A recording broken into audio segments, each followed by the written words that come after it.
4 days out, and California voters are not exactly stampeding to the mailbox. Turnout is lagging. There's a single-payer promise nobody can price, and Tom Steyer just walked back the one line that was actually working. This is California governor's race. Today we're digging through the early returns by demographic, stress testing every affordability promise at the pump and in the clinic, and trying to pin down what Steyer actually said at KQED. The LA Wave just gave us the first real slice of that turnout lag. Black voter mail ballot return rates. And yeah, it lands right where the coalition math gets uncomfortable for Becerra. And KFF Health News finally says out loud what the candidates keep sidestepping. Single payer still has no funding mechanism, and everybody is acting like that's just a normal thing to leave hanging. That's the story today. From Joe W. Bowers, Jr. at Los Angeles Wave Newspaper Group. Los Angeles.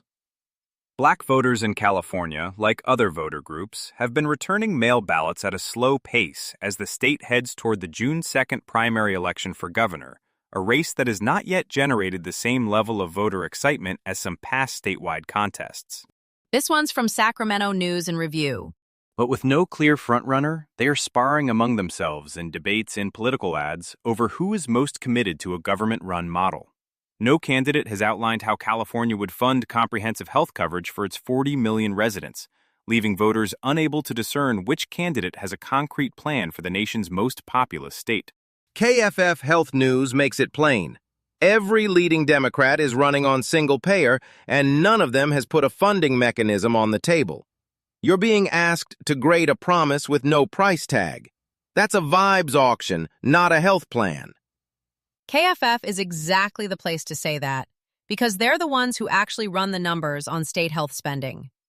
The fact that it took a health policy shop to say what political reporters have been skating around is its own story. And this is the same move we saw yesterday on education. Everybody dodging the budget number, and now it's happening again on health care. Two of the biggest line items in state government, both reduced to bumper stickers. That's the pattern.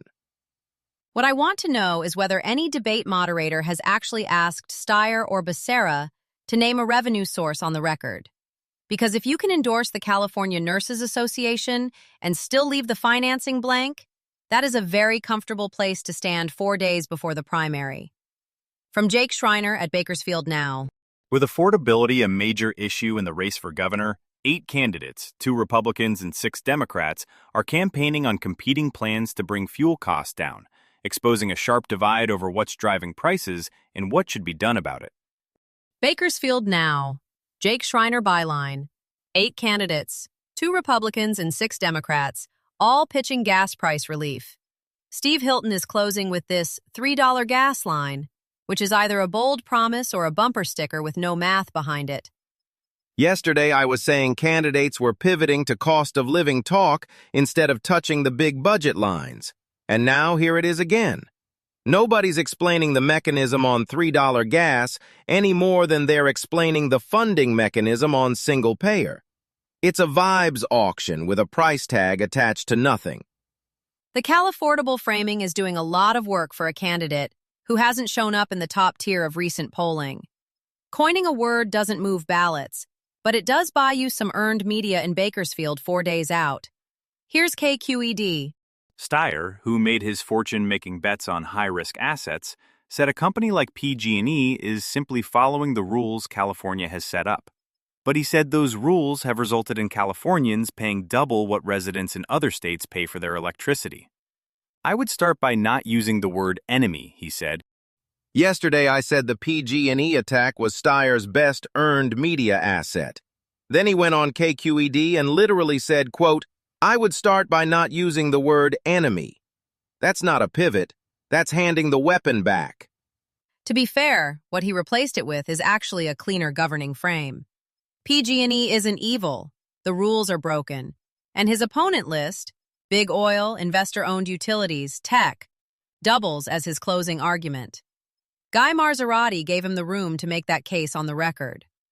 The judge me by who opposes me line works on paper, but it only lands if the voters who liked enemy are still with him when he shifts to following their interests rigorously against working people. And those are exactly the low-propensity younger voters the turnout data says are not returning ballots early. If you're following the governor's race, you might also like San Francisco Politics and Urbanism Daily, covering City Hall, Muni, housing abundance, public safety, schools, and small business permitting. Find it wherever you listen to podcasts. We've put links to all the stories from today's briefing in the show notes, so if one caught your ear, you can follow it there and read more. That's California governor's race for today. This is a Lantern podcast.